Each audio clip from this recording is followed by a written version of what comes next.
चढ़ गेल सावन चले देवा घर रे लले है चिला मुँह गजले है भैर रे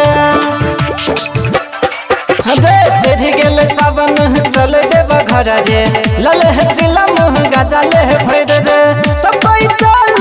धारा बचल बाबा के कृपा है तो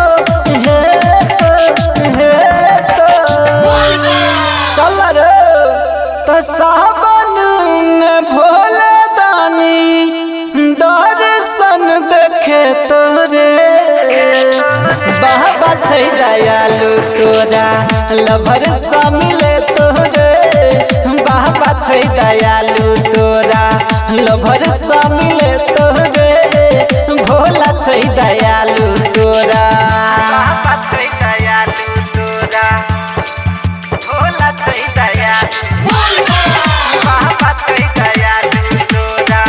लभर सा मिले डीजे ओम शंकर डीजे ओम शंकर डीजे परसा खरभिंडा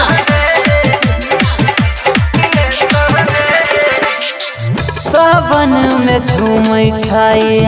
शोभे कबरिया बदनी का लागै छाई देवा घर नगरिया सावन में झूमै छाई शोभे कबरिया बदनी का लागै छाई देवा घर नगरिया बम बम बोल सभे कोई डोल बड़ा मजा तो सावन में भोला दानी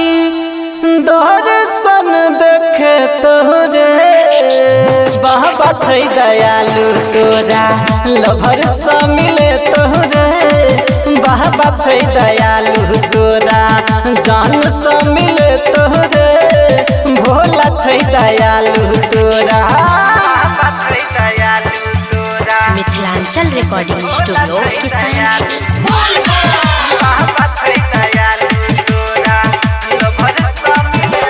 डीजे ओम शंकर डीजे ओम शंकर डीजे ओम शंकर डीजे परसा खरभिंडा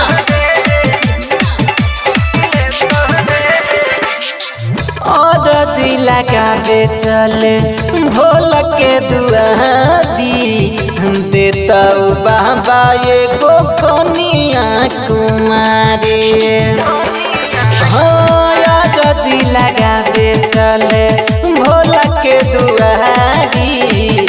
देता बाबा ये को कनिया कुमारी राम दुलार कर तो पुकार मन के श्रद्धा पूरे तो सावन में भोला दानी दर्शन देखे तोरे